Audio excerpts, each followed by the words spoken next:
Wizard adventures in two worlds. अध्याय 1 पहचान। आग। भयंकर आग। आग की लपटों ने सब कुछ भस्म कर दिया। भयंकर ज्वाला के भीतर धुंधली आकृतियां बेबस होकर इधर उधर भाग रही थीं, उनकी आवाजें पीड़ादायक चीखों और विलापों में तब्दील हो रही थीं। अंततः सब कुछ राख में तब्दील हो गया। हफ। कार्ल अचानक बिस्तर से उठ बैठा, उसकी सांसें तेज चल रही थीं, उसके माथे पर पसीने की बूंदें थीं और उसकी आंखों में अभी भी घबराहट के भाव थे। कुछ दिन पहले का दृश्य उसके सपने में फिर से प्रकट हो गया था। खुद को संभालते हुए और माथे से ठंडे पसीने को पोंछते हुए, एक सरसराहट की आवाज के साथ, उसने औपचारिक पोशाक पहनी और ड्रेसिंग मिरर के सामने खड़ा हो गया। उसके हल्के घुंघराले काले बाल कंधों तक लटके हुए थे। उसकी भूरी आंखों में अभी भी नींद से जागने का हल्का सा आभास था और उसके चेहरे के बाईं ओर जलने का गहरा निशान था। इस निशान ने उसके सुस्पष्ट चेहरे की समरूपता को बिगाड़ दिया था, जिससे उसका सुंदर चेहरा भी देखने में थोड़ा अटपटा लग रहा था। उन्होंने आज विशेष रूप से महंगे औपचारिक वस्त्र पहने थे क्योंकि उन्हें कुछ महत्वपूर्ण कार्यों में भाग लेना था। प्राचीन पश्चिमी सूट की याद दिलाने वाला यह मिश्रित लंबा कोट, रेशम की कोमलता और फर की बनावट से युक्त था, जो अंदर के मजबूत शरीर को और भी अधिक उभार रहा था। गैंडो साम्राज्य के स्विक क्षेत्र में जन्मे कार्ल बर्गमैन अब सिगर्नो शहर के दक्षिणी जिले में रहते थे और एक नगर गश्ती अधिकारी थे।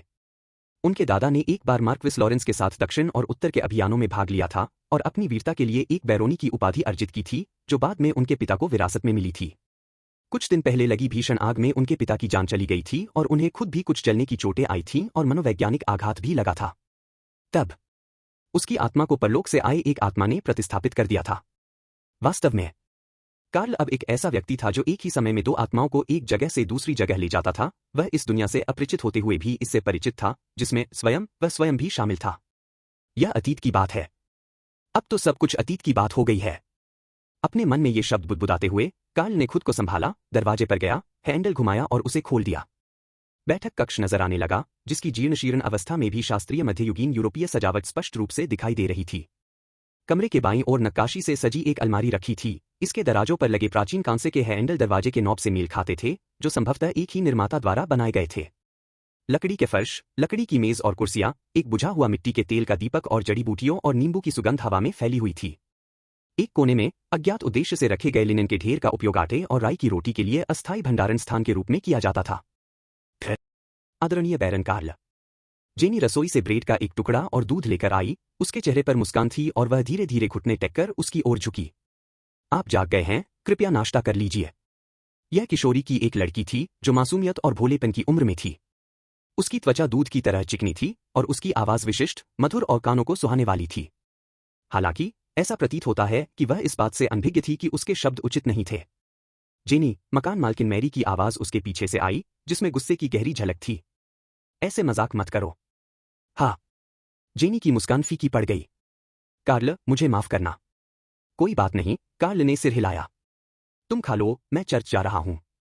वह बैरन नहीं थे, या कम से कम अभी तक नहीं थे, क्योंकि अपने पिता की उपाधि विरासत में पाने के लिए कुछ औपचारिकताएं पूरी करनी बाकी थी। यह उपाधि विरासत में मिलने का मतलब था कि उनके पिता का निधन हो गया था, जो कि जश्न मनाने का कोई कारण नहीं था। चर्च जा रहा हूं। 3 पैसे। Here you go. महोदय, कृपया आराम से बैठिए। जैसे ही कार्ल गाड़ी में बैठा, उसके मन में विचारों की बाढ़ आ गई। 3 पैसे में एक आम नागरिक को अच्छा भोजन मिल सकता था, फिर भी चर्च तक का सफर ज्यादा दूर नहीं था। ऐसा लगता था कि कोचवान होना एक सम्मानजनक पेशा है। एक पूर्व वेतनभोगी होने की प्रवृत्ति और इस दुनिया से उसकी अनभिज्ञता से प्रेरित होकर वह आत्तन अपने आसपास के वातावरण का बारीकी से निरीक्षण करता था। उसकी नजर कोचवान से हटकर घोड़ों पर चली गई। गाड़ी को डुओमा टट्टुओं द्वारा खींचा जा रहा था, जो एक छोटी नस्ल है जो अपने शांत स्वभाव और स्थिर चाल के लिए जानी जाती है और कुलीन युवतियों द्वारा बहुत पसंद की जाती है। बिल्कुल। कीमत बिल्कुल भी सस्ती नहीं थी। डुओमा टट्टुओं के अलावा सावधानीपूर्वक सुसज्जित रथ भी काफी महंगा था। इस बात को ध्यान में रखते हुए कोचमैन बनने के लिए काफी प्रारंभिक निवेश की आवश्यकता होगी, इसलिए यह कोई आकर्षक संभावना नहीं थी। मैं बैरन बनने वाला हूं और नगर गश्ती अधिकारी की आमदनी भी कम नहीं है। मुझे अपने पिछले जीवन की तरह कंजूसी करने की कोई जरूरत नहीं है। भले ही मेरे पास कोई जागीर न हो, लेकिन केवल बैरन की उपाधि ही मुझे एक सम्मानजनक जीवन जीने के लिए पर्याप्त है। अफसोस की बात है कि यहाँ का जीवन आधुनिक समाज जितना सुविधाजनक नहीं है और न ही यहाँ प्रौद्योगिकी के विकास के कोई संकेत दिखाई देते हैं। यह मध्ययुगीन यूरोप जैसा लगता है। इसके विपरीत चर्च की शक्ति और भी धर्मनिरपेक्ष हो गई है, यहाँ तक कि कुलीन उपाधियों का उत्तराधिकार भी चर्च के माध्यम से ही होता है। कितनी अज्ञानता है। लेकिन फिर यह अज्ञानता बिल्कुल भी न भी हो सकती है। अपनी यादों से उभरे उन अजीबोगरीब दृश्यों को याद करके कार्ल ने अपना सिर थोड़ा हिलाया। यह दुनिया इतनी सरल नहीं थी। रथ चर्च से कुछ दूरी पर रुक गया, जो भोर के महान स्वामी के प्रति सम्मान का एक पारंपरिक प्रतीक था। चर्च एक विशाल क्षेत्र में फैला हुआ था और उसकी संरचना भव्य थी। श्रद्धालु चौक में प्रार्थना कर रहे थे। शिखरनुमा मीनारें सबसे आकर्षक विशेषता थीं, जिन पर बने गेहूं की बाली के प्रतीक भोर के स्वामी के अधिकार के एक हिस्से का प्रतीक थे। प्रचुरता। भोर के स्वामी की स्तुति हो। कार्ल ने विपरीत दिशा से आ रहे किसी व्यक्ति के पास से गुजरते हुए थोड़ा झुककर अभिवादन किया और फिर एक बगल के दरवाजे से पुजारी विक के कार्यालय में प्रवेश किया। पुजारी जी, वह आगे बढ़े और आदरपूर्वक बोले, मैं यहाँ बैरोनी के हस्तांतरण संबंधी औपचारिकताओं को पूरा करने आया हूँ। Carl Bergman? हाँ, यह मैं हूँ। पादरी विक की नैनंश गहरी थीं और चेहरा गंभीर था। उनके काले, आधिकारिक रूप से जारी किए गए चोगे ने उन्हें एक अगोचर अधिकार का आभास दिया। कार्ल की ओर देखते हुए उसने धीरे धीरे कहना शुरू किया, आपके पिता ने आग चोरों का विरोध करते हुए और नागरिकों की रक्षा करते हुए अपनी जान गंवाई, जो उनकी बहादुरी और न्याय के महान चरित्र का प्रमाण है। हाँ, कार्ल ने अपना सिर झुकाया, उसकी आवाज दबी हुई थी। मुझे उस पर गर्व है। हालांकि पादरी विक का लहजा बदल गया। कई पादरियों के बीच विचार विमर्श के बाद यह निर्णय लिया गया है कि उनकी उपाधि विरासत में नहीं दी जा सकती। हम? क्यों? कार्ल ने हैरानी से देखा, फिर तुरंत खुद को संभाला। मैं आपके फैसले पर सवाल नहीं उठाना चाहता, पुजारी जी, लेकिन मेरे पिता की अदम्य वीरता की प्रशंसा स्वयं नगर स्वामी ने की थी। महानता की भावना के लिए न केवल वीरता और न्याय, बल्कि धर्मपरायणता भी आवश्यक है। पुजारी विक ने अपने हाथ जोड़ लिए। अफसोस की बात है कि हमने उनमें भोर के स्वामी के प्रति ऐसी धर्मपरायणता नहीं देखी। नहीं, कार्ल ने गंभीरता से कहा। हर भोजन से पहले मेरे पिता मुझे प्रार्थना करवाते थे। पवित्र बलिदान दिवस के आसपास वे मांस और शराब से पूरी तरह परहेज करते थे। उनकी धार्मिकता पर कोई संदेह नहीं है। चाहे यह सच हो या झूठ, ये शब्द कहे जाने ही थे। उनके लिए बैरोनी का पद अत्यंत महत्वपूर्ण था। इसके बिना वे महज एक आम आदमी होते। यहां तक कि गश्ती अधिकारी के रूप में भी उनकी स्थिति अस्थिर होने की संभावना थी। उस दौर में आम लोगों का दर्जा दासों से थोड़ा ही ऊपर था। उनके विचार में उनकी जीवन परिस्थितियां दयनीय थीं। इस विचार मात्र से ही कार्ल का दिल सिहर उठा। पुजारी जी, क्या कोई गलतफहमी हो सकती है? गलतफहमी? कोई गलतफहमी नहीं है, पादरी विक ने गंभीर भाव से सिर हिलाया। कार्ल, अभी कौन सा महीना चल रहा है? सितंबर, कार्ल ने तुरंत खुद को सुधारते हुए कहा। समृद्धि का महीना। बिल्कुल, पुजारी विक ने आह भरी, उनके चेहरे पर चिंतन का भाव था। समृद्धि का महीना। ऐसा समय जब शहर के दास भी काली रोटी का चढ़ावा लाते हैं। फिर भी सिगर्नो शहर में अपने इतने वर्षों में आपके पिता ने कभी कोई योगदान नहीं दिया। कार्ल ने अपना मुंह खोला। हालांकि उन्होंने चर्च को कोई भेंट नहीं दी थी, लेकिन उन्होंने हमेशा समय पर अपना दशमांश अदा किया था, कभी भी कम नहीं दिया था। लेकिन उन्हें संदेह था कि प्रीस्ट विक के साथ इस तरह की बहस करना व्यर्थ होगा। उसकी निगाह पुजारी की कलाई पर सजे उस बेहद खूबसूरत और कीमती कंगन पर ठहर गई। कार्ल चुपचाप अपना सिर नीचे झुकाकर सोच में डूब गया। अध्याय 2, रहस्यमय स्थान। धिक्कार है उस इकिडना पर, लोभ ही मूल पाप है। मृत्यु के बाद तो ईश्वर के सेवकों को भी दिव्य लोक से निष्कासित कर दिया जाएगा। चर्च से बाहर निकलते हुए नाराज कार्ल ने धीरे से कुछ बुदबुदाया। किसी को पास आते देख उसने जल्दी से अपना सिर झुकाया और बुदबुदाया, कृपालु भोर के स्वामी। भोर के स्वामी अपने अनुयायियों के प्रति दयालु थे। उन्होंने फादर विक को कार्ल की भक्ति देखने का धैर्य दिया। 30 सोने के सिक्के। वह कोई छोटी रकम नहीं थी। बर्गमैन परिवार में वित्तीय प्रबंधन की कोई प्रतिभा नहीं थी। इसके विपरीत वे पैसे उड़ाने में माहिर थे। उनके दादा, जो एक बैरन थे, ने अपनी मृत्यु से पहले अपनी समृद्ध जीवनशैली को बनाए रखने के लिए अपनी सारी जमीनें बेच दी थीं। उनके पिता कई साल पहले कार्ल को सिगर्नो शहर लाए थे, लेकिन कोई संपत्ति नहीं छोड़ पाए। हमेशा कम चहल पहल वाले इलाकों में किराए पर रहते थे। और एक प्रतिष्ठित पद, इंस्पेक्टर की नौकरी के लिए उन्होंने अपनी लगभग सारी बचत खर्च कर दी थी। एक आह भरते हुए कार्ल ने घोड़ा गाड़ी किराए पर न लेने का फैसला किया और इसके बजाय चहल पहल भरी लुआंग स्ट्रीट की ओर पैदल चल पड़ा। यह शहर का सबसे बड़ा शैंपेन बाजार था और साथ ही आसपास के कई व्यापारिक केंद्रों के लिए सबसे बड़ा वस्तु वितरण केंद्र भी था। सितंबर, समृद्धि का महीना। यदि स्वामी उदार होते तो दासों के पास भी कुछ अतिरिक्त धन होता और बाजार असाधारण रूप से जीवंत रहता। जहां बहुत सारे लोग होते थे, वहां स्वाभाविक रूप से स्वच्छता नहीं होती थी। सड़कों पर गंदा पानी बहता था, हर जगह कूड़ा करकट फैला रहता था, तरह तरह की गंधें आपस में टकराती थीं और शोरगुल लगातार बना रहता था। पुगलिया खाड़ी से प्राप्त समुद्री भोजन, विभिन्न प्रकार की मछलियां, ताजा बेक किए हुए फूलों के आकार के केक, पनीर से लथपथ नरम ब्रेड के साथ परोसे जाते हैं, प्रति सर्विंग 6 पेंस, बुजुर्गों और बच्चों के पसंदीदा व्यंजन। ताजी सब्जियां और फल, सस्ते और किफायती दामों पर। बोर्दो वाइन, शाही दावतों के लिए आवश्यक, एक घूंट और आप इसे जीवन भर याद रखेंगे। कार्ल भीड़ में सावधानी से आगे बढ़ रहा था, उसकी निगाहें चौकस थीं, वह अपने आसपास का जायजा ले रहा था और लगातार अपनी जेबें कसकर पकड़े हुए था।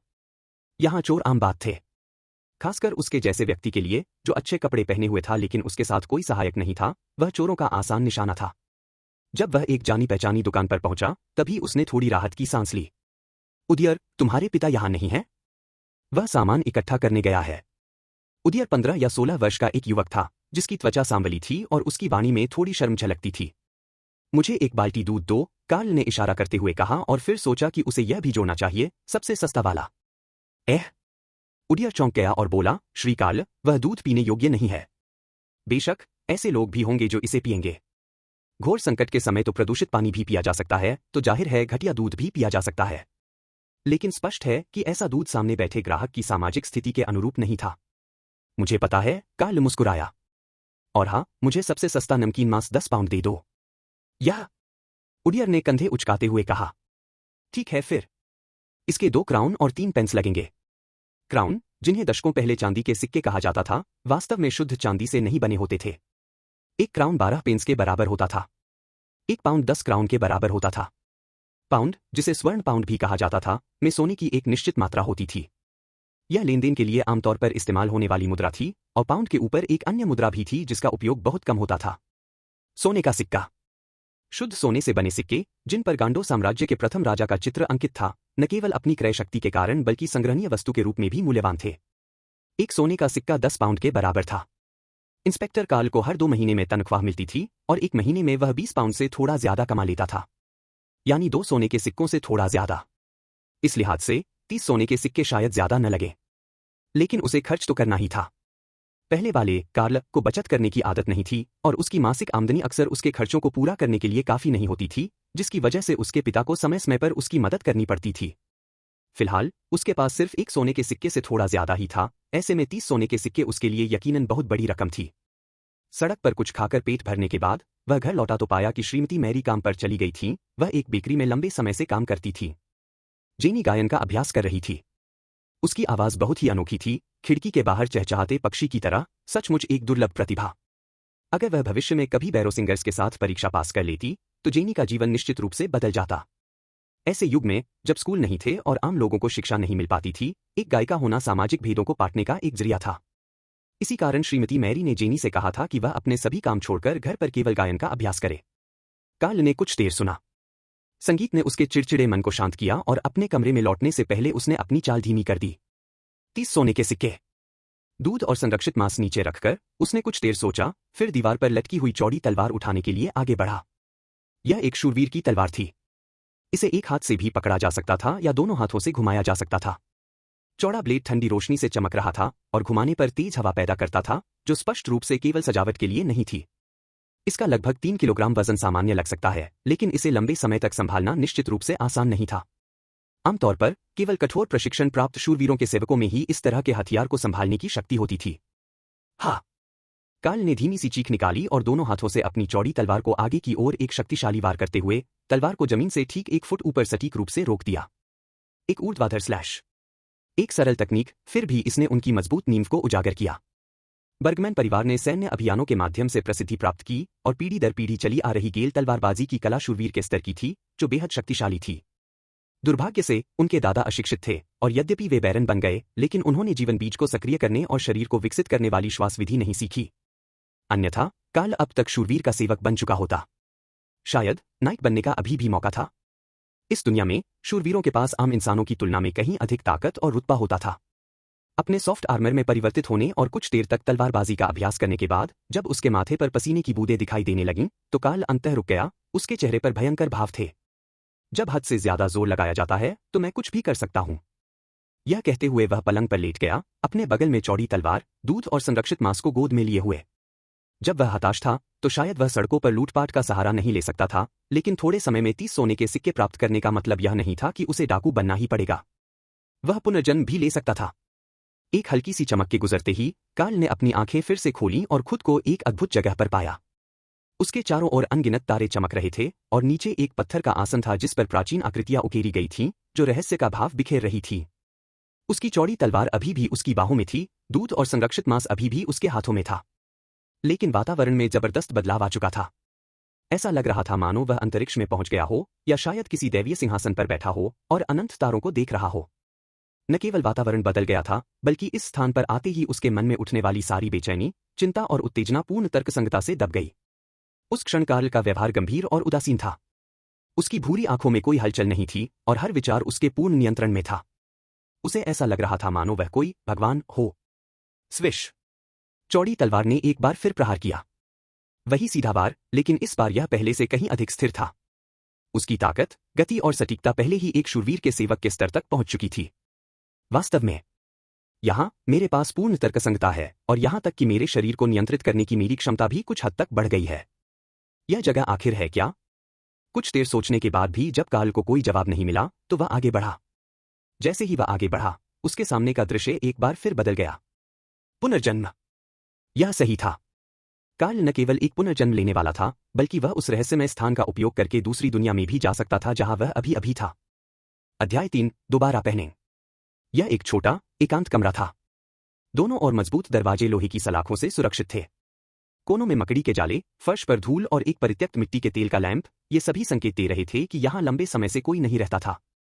एक क्षण में कमरे के बीचों बीच स्थित खाली जगह पानी की लहरों की तरह हिल उठी और उन लहरों के बीच से एक आकृति चुपचाप उभर आई।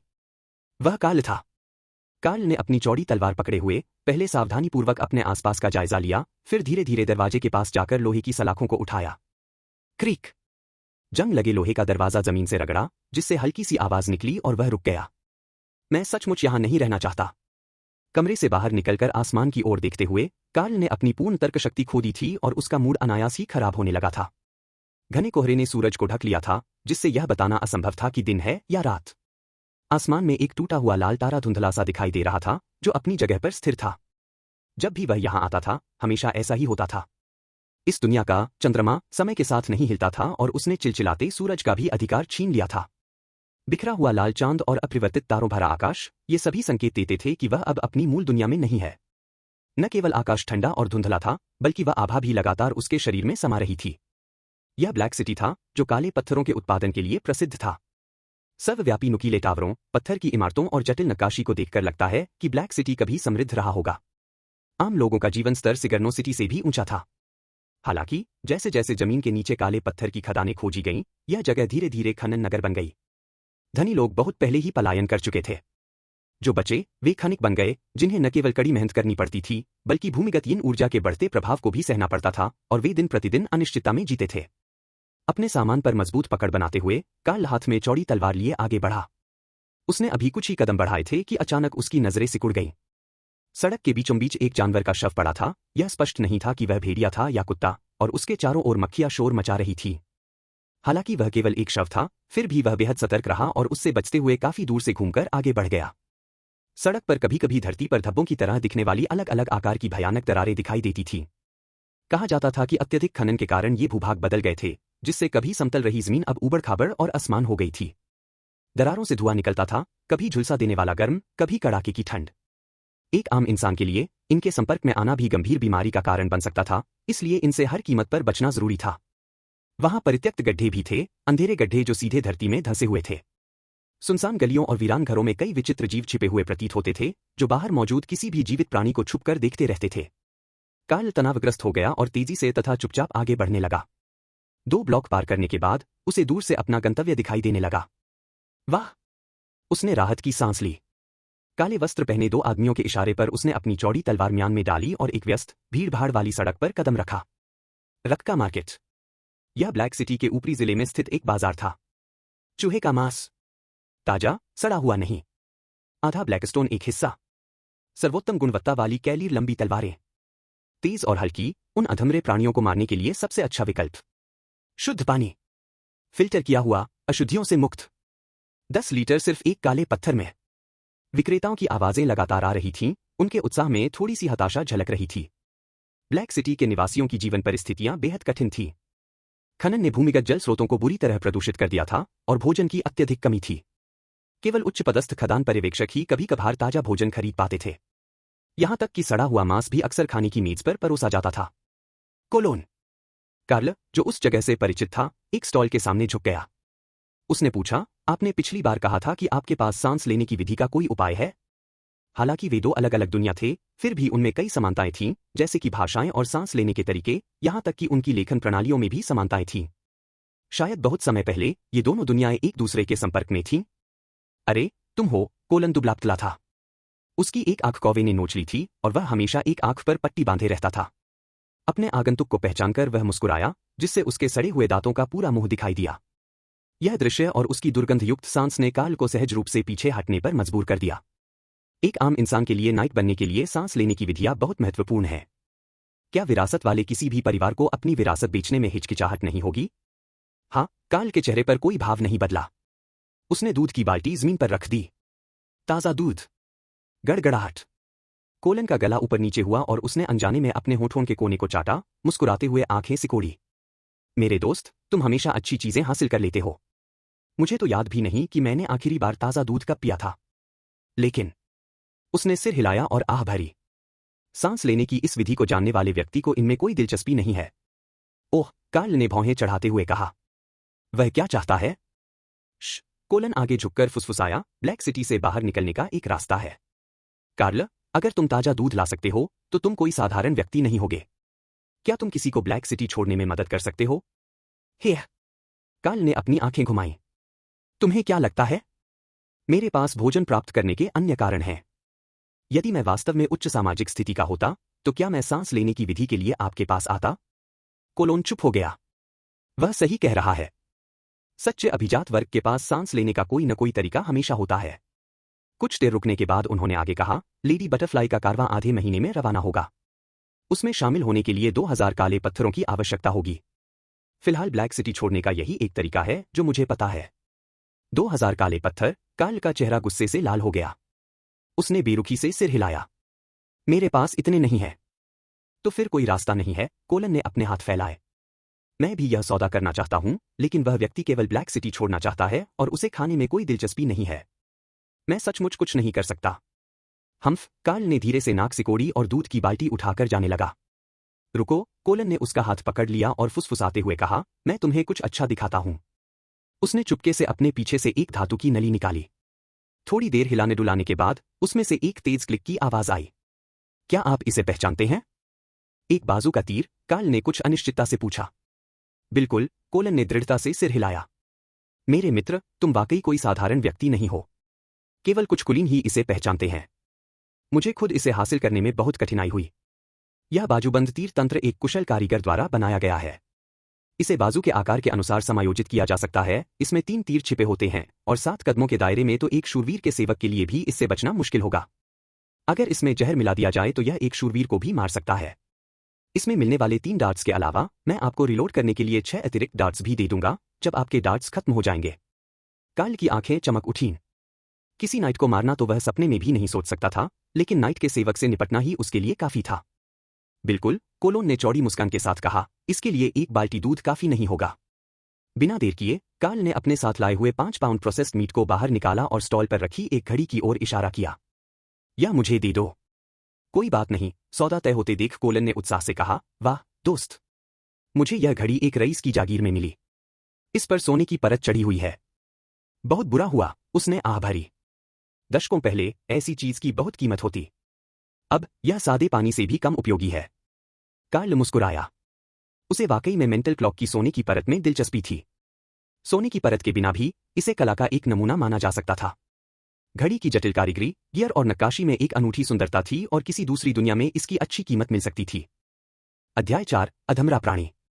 ब्लैक सिटी के नीचे ब्लैकस्टोन अयस्क की नस की खोज के बाद से यह ड्यूक टिल्डर का निजी क्षेत्र बन गया था। क्रूर और पागल ड्यूक टिल्डर ने शहर के निवासियों को जबरन खनिक के रूप में गुलामी करने के लिए मजबूर कर दिया था, ताकि वे उसके लिए काला पत्थर निकाल सकें। जो लोग जा सकते थे वे पहले ही जा चुके थे। जो लोग ऐसा नहीं कर सके वे भागने के लिए हर संभव प्रयास कर रहे थे।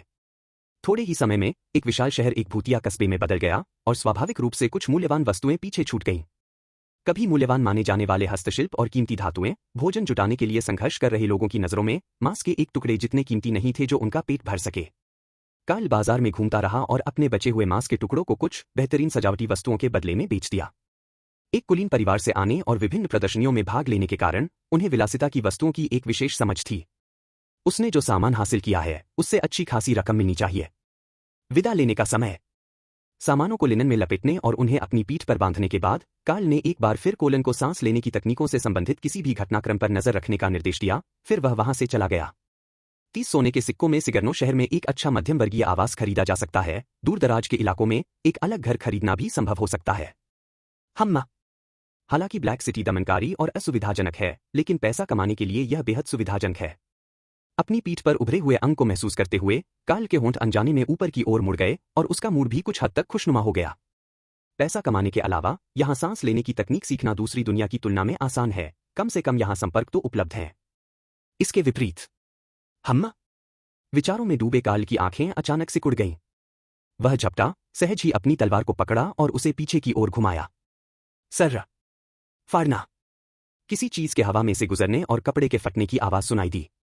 कार्ल को अपनी पीठ में दर्द महसूस हुआ।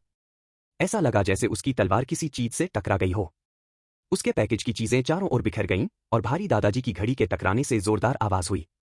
किसी भी तरह की क्षति की जांच करने का समय न होते हुए वह अपने पैरों पर खड़ा हो गया, मुड़ा और अपनी तलवार को अपने सामने क्षैतिज रूप से रख लिया। गेल स्वॉर्ड्समैनशिप, आयरन गेट स्टाइल। सर्रा।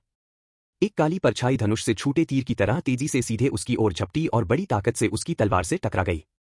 क्लैंग। उफ। कार्ल दर्द से कराह उठा और कुछ कदम पीछे लड़खड़ा गया। उसकी तलवार के वार से हमलावर भी हवा में उड़ गया। इसी क्षण का लाभ उठाते हुए परछाई का असली रूप अंततः सामने आ गया। आश्चर्यजनक रूप से यह एक कुत्ते जैसा प्राणी था, जिसकी गहरे काले रंग की फर धुंधली रोशनी में आसानी से नजरों से ओझल हो गई थी।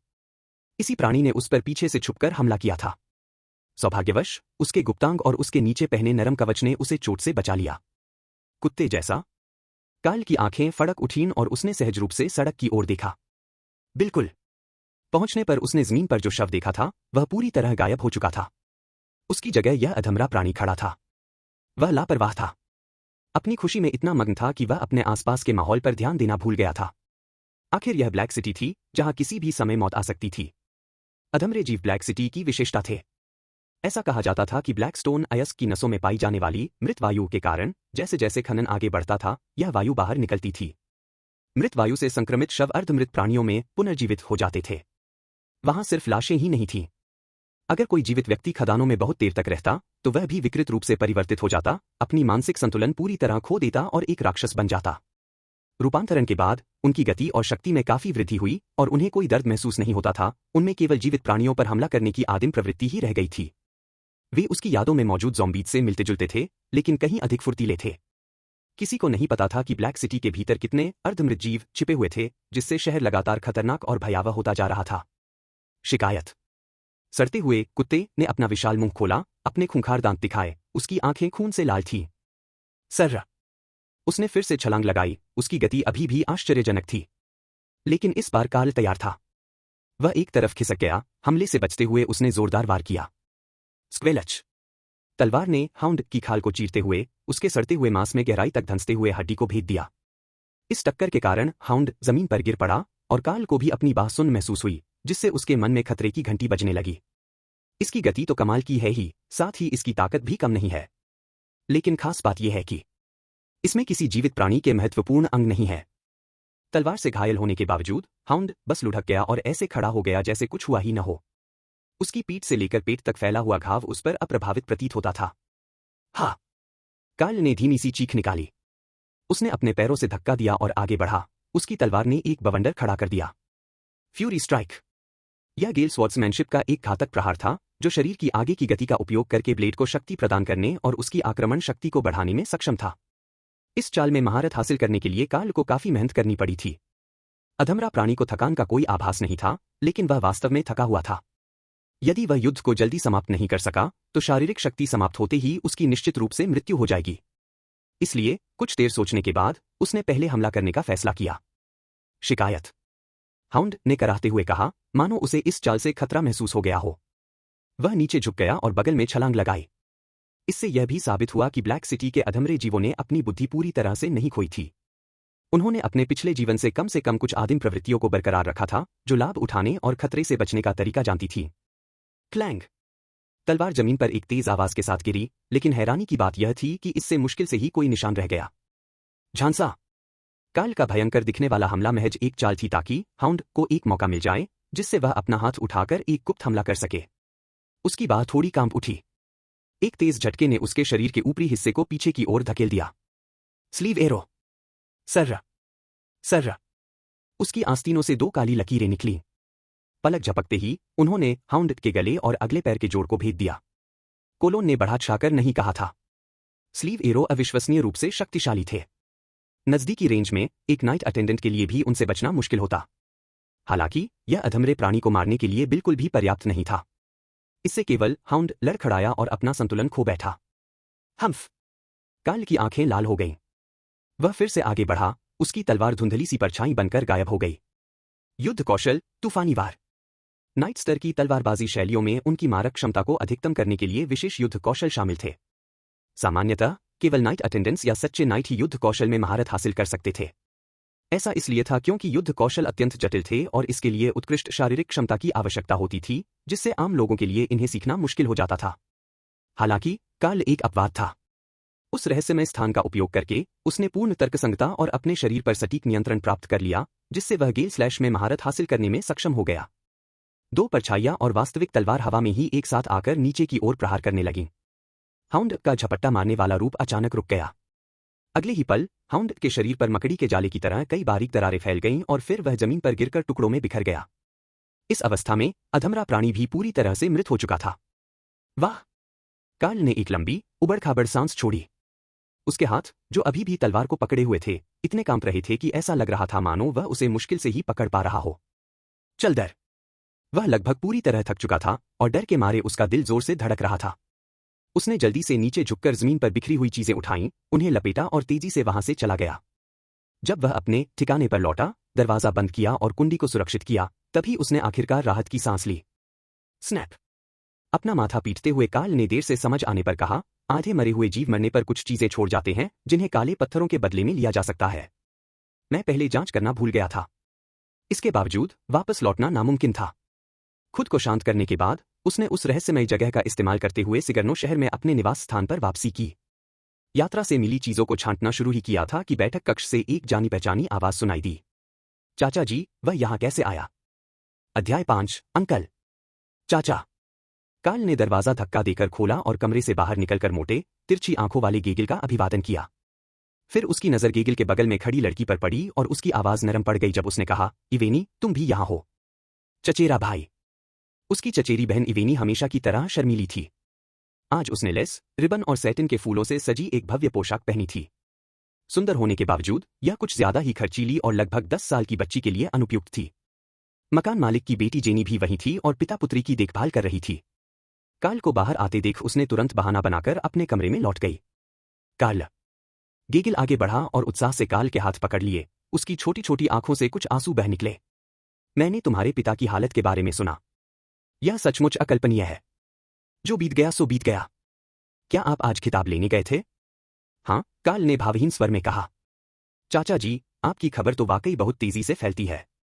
उनके पिता का कुछ समय पहले देहांत हो गया था। यह व्यक्ति न तो पहले आया था, न ही बाद में, बल्कि मिलने के लिए उसने ठीक यही समय चुना था। कितना सही समय है। गेगिल ने अजीब सी हंसी हंसते हुए अपने हाथों को आपस में रगड़ा। कार्ल, उसने कहा, एक बात है जिसके बारे में मुझे यकीन नहीं है कि तुम्हें पता है या नहीं। तुम्हारे पिता ने पहले मुझसे तुम्हारी शादी का जिक्र किया था। वह चाहता था कि तुम इवेनी से शादी करो और मैंने उस समय सहमति दे दी थी। जब वह बोल रहा था, उसने अपने बगल में खड़ी इवेनी को कोहनी मारी, जिसका चेहरा लाल हो गया था और उसकी आंखें शर्म से लाल थीं, मानो वह चुपचाप उसे कुछ कहने के लिए प्रेरित कर रहा हो। चचेरा भाई काल! इवेनी ने अपना सिर नीचे झुका लिया और अपनी उंगलियों से अपनी पोशाक के कपड़े को मरोड़ने लगी। उसकी आवाज मुश्किल से सुनाई दे रही थी। ये तो उसका स्वभाव है, गेगिल ने मुस्कुराते हुए कहा। तुम जानते हो ना, कार्ल। लेकिन कोई बात नहीं। एक बार तुम दोनों की शादी हो जाएगी और तुम एक दूसरे को अच्छे से जान लोगे, तो सब ठीक हो जाएगा। चाचा! कार्ल ने माथे पर शिकन डाली। उसे आखिरकार समझ आ गया कि इवेनी ने इतने भव्य कपड़े क्यों पहने थे, वे यहां शादी के बारे में बात करने आए थे। फिर उसने कहा, मैं आज उपाधि विरासत में पाने के लिए आवेदन करने गया था, लेकिन मुझे पुजारी की स्वीकृति नहीं मिली। हम? आह! आश्चर्य की अभिव्यक्तियां उठीं, एक चिंता की, दूसरी विस्मय की। तुम्हें मंजूरी नहीं मिली? गेगिल ने सहज ही अपनी बेटी को एक कदम पीछे खींच लिया, उसकी छोटी छोटी आंखें झपकती रहीं। क्यों? हालांकि बैरन की उपाधि कानून के अनुसार तकनीकी रूप से वंशानुगत नहीं थी, फिर भी यह सदियों से पिता से पुत्र को मिलती आ रही थी। जब तक कि कोई विशेष कारण न हो। अगर कार्ल बैरन नहीं बनने वाला था, तो वह निश्चित रूप से अपनी बेटी, जिसे उसने इतने वर्षों तक पाला पोसा था, की शादी उससे नहीं कर सकता था। मैं अभी आपको ढूंढने ही आ रहा था, चाचा। कार्ल ने गहरी सांस ली, उसके चेहरे पर चिंता के भाव थे। पुजारी को बर्गमैन परिवार की ईश्वर के प्रति भक्ति साबित करने के लिए 30 सोने के सिक्के चाहिए। मेरे पास इतने नहीं हैं। क्या आप मुझे कुछ उधार दे सकते हैं? आह! पैसे उधार लेने की बात सुनते ही गेगिल के चेहरे का भाव एकदम बदल गया। उसने अपनी बेटी को एक कदम पीछे खींच लिया और लापरवाही से पूछा, तुम्हें कितना उधार चाहिए? मेरे पास तो बस एक ही सोने का सिक्का है, कार्ल ने कड़वी मुस्कान के साथ कहा। बाकी सब आपको देना पड़ेगा, चाचा जी। लेकिन आप निश्चिंत रहिए, जब मुझे बैरोनी विरासत में मिल जाएगी और मैं कुछ पैसे कमा लूंगा, तो मैं आपको जरूर चुका दूंगा। 29 सोने के सिक्के। गेगिल ने लगभग निराशा में उछलते हुए कार्ल की ओर इशारा किया और चिल्लाकर कहा, मैं पागल ही होऊंगा अगर मैं तुम्हें इतने पैसे उधार दूं। क्या तुम पैसे उधार नहीं दोगे? कार्ल का चेहरा गंभीर हो गया। पैसे के बिना मैं उपाधि का उत्तराधिकारी नहीं बन सकता। और उपाधि के बिना मुझे डर है कि मैं अपनी चचेरी बहन से शादी भी नहीं कर पाऊंगा। गेगिल ने उपहास उड़ाते हुए कहा। न पैसा है, न कोई पदवी, फिर भी तुम मेरी बेटी से शादी करना चाहते हो? गेगिल की आंखों में एक चमक आई और फिर उसने अचानक कहा, हालांकि अगर आपको पैसा चाहिए तो यह पूरी तरह से असंभव नहीं है। कार्ल ने अपनी भौहें ऊपर उठाईं। वह अपने चाचा के स्वभाव को भली भांति जानता था, वह ग्लांगताई की तरह ही कंजूस थे। पैसों की मांग सुनकर उनका तुरंत पीछे न हटना, बल्कि मान जाना बिल्कुल अप्रत्याशित था। कार्ल। गेगिल थोड़ा और करीब आकर फुसफुसाया, तुम्हारे पास पैसे नहीं हैं और तुम बैरोनी हासिल नहीं कर सकते। इसे यूं ही बर्बाद होने देने के बजाय क्यों न तुम यह उपाधि मुझे बेच दो? चाचा। कार्ल अवाक रह गया। क्या कोई उपाधि खरीदी और बेची जा सकती है? क्यों नहीं? गेगिल की आवाज तेज हो गई। मैं 50 नहीं, 40 सोने के सिक्के दूंगा। इनमें से 30 का इस्तेमाल उपाधि हासिल करने के लिए करो और बाकी तुम रख लो। बाकी? कार्ल के चेहरे पर स्पष्ट रूप से व्यंग्य का भाव था। उसने कहा, मेरे प्यारे चाचा, आप मुझे 10 सोने के सिक्के देने को तैयार हैं? यह तो वाकई आपकी उदारता है। बिल्कुल, गेगिल हंसते हुए बोला। पहले आपको उपाधि विरासत में मिलेगी। फिर आप इवेनी से शादी करेंगे। शादी के बाद आप उपाधि मेरी बेटी को सौंप देंगे। और अंत में यह मुझे हस्तांतरित कर दिया जाएगा। कार्ल स्तब्ध रह गया। अगर इस बारे में सोचा जाए तो यह वास्तव में कुछ हद तक संभव प्रतीत होता था। गांडो साम्राज्य में रानियों का प्रचलन कोई नई बात नहीं थी और उसने कई महिलाओं को उपाधियां प्रदान की थीं। बेटियां, पत्नियां और यहां तक कि माता पिता भी उपाधियां विरासत में प्राप्त कर सकते थे। हे! कार्ल ने कड़वी मुस्कान के साथ अपना सिर हिलाया, उस पर बेपसी का भाव छा गया। उसके लिए अपने उस चाचा से निपटना एक अधमरे प्राणी का सामना करने से भी कहीं अधिक थकाऊ था। आपको चले जाना चाहिए। मैं संपत्ति नहीं बेच रहा हूं। रुको, गेगिल ने जल्दी से कहा। अगर तुम्हें कीमत ठीक नहीं लग रही है तो हम इस पर आगे चर्चा कर सकते हैं। अगर 40 सोने के सिक्के काफी नहीं हैं तो 50। निकल जाओ, कार्ल अचानक दहाड़ा। बिजली की कड़क जैसी आवाज सुनकर गेगिल पीछे की ओर लड़खड़ा गया। कार्ल के भयानक चेहरे को देखकर उसका दिल जोर से धड़कने लगा। उसके क्रोध से भड़के हुए झुलसाने के निशान उसके चेहरे पर रेंगते हुए कनखियों की तरह दिखते थे, जिन्हें देखकर किसी का भी दिल जोर से धड़कने लगता था। उनकी मजबूत कदकाठी से एक अदृश्य, दमनकारी आभा निकलती थी। ठीक है, मैं चला जाता हूं। तुम लोग इतना चिल्ला क्यों रहे हो? एक कदम पीछे हटते हुए गेगिल ने कार्ल की आंखों में देखने की हिम्मत नहीं की। उसने अनिच्छुक इवेनी को दरवाजे की ओर खींचा और बुदबुदाते हुए कहा, बिल्कुल तुम्हारे पिता की तरह। अगर तुम उपाधि विरासत में नहीं पा सकते तो मैं देखना चाहता हूं कि तुम तब कैसे गुजारा करोगे। कार्ल का चेहरा उदास बना रहा। बाहरी दरवाजा बंद होने और गेगिल की आकृति आंखों से ओझल हो जाने के बाद ही उसने आखिरकार एक लंबी, गहरी आह भरी। सी! बगल वाले कमरे का दरवाजा थोड़ा सा खुला, जिससे जेनी का कुछ चिंतित चेहरा दिखाई दिया। कार्ल, क्या तुम ठीक हो? मैं ठीक हूं। कार्ल ने सिर हिलाया और खुद को संभाला। हो सकता है मुझे आज फिर बाहर जाना पड़े। अगर कोई और मुझे ढूंढने आए तो बस उसे मना कर देना। ठीक है। जेनी ने सिर हिलाया। उसने कुछ पूछने के लिए अपना मुंह खोला, लेकिन अंत तक कुछ नहीं कहा। क्या उसे उपाधि विरासत में नहीं मिली? अब कार्ल के जीवन का क्या होगा? सड़क पर कार्ल एक घोड़ा गाड़ी को रोकने ही वाला था कि उसने एक परिचित आकृति को अपनी ओर तेजी से आते देखा। इवेनी? चचेरा भाई कार्ल। इवेनी के माथे पर पसीना आ रहा था और वह हंफ रही थी। उसकी पोशाक के किनारे पर काफी कीचड़ लगा हुआ था, जो उसकी जल्दबाजी का स्पष्ट प्रमाण था। उसने पीछे मुड़कर देखा, फिर कार्ल के हाथ में एक जेड का पेंडेंट थमा दिया। सिर झुकाकर उसने धीरे से कहा, मेरे पास और कुछ नहीं है। यह मेरे पिताजी ने मुझे जन्मदिन पर उपहार में दिया था। मैंने सुना है कि यह बहुत कीमती है। इवेनी? कार्ल ने स्तब्ध होकर कहा। इसकी कोई जरूरत नहीं है। मुझे जाना होगा। पिताजी को पता नहीं चलना चाहिए। इससे पहले कि वह अपनी बात पूरी कर पाता, इवेनी ने झट से हाथ हिलाया। चचेरे भाई कार्ल, अगली बार मिलते हैं। वह चुपके से वापस भाग गई होगी। पेंडेंट सौंपने के बाद वह मुड़ी और जल्दी से चली गई। इवेनी को जल्दी से जाते हुए देखकर कार्ल ने धीरे से अपना सिर हिलाया। उसकी भावनाएं वाकई अनमोल थीं, लेकिन पेंडेंट खुद कीमती नहीं था। गेगिल अपनी बेटी के साथ भी उतना ही कंजूस था। जेड का यह पेंडेंट न केवल घटिया जेड से बना था, बल्कि इसकी कारीगरी भी बहुत ही भद्दी थी, मानो यह किसी अभ्यास के लिए बनाया गया टुकड़ा या खिलौना हो। उस पर से धूल पोंछते हुए कार्ल ने सावधानीपूर्वक जेड पेंडेंट को अपनी जेब में रखा और एक गाड़ी को रोका। लुआंग स्ट्रीट की ओर। 4 पैसे।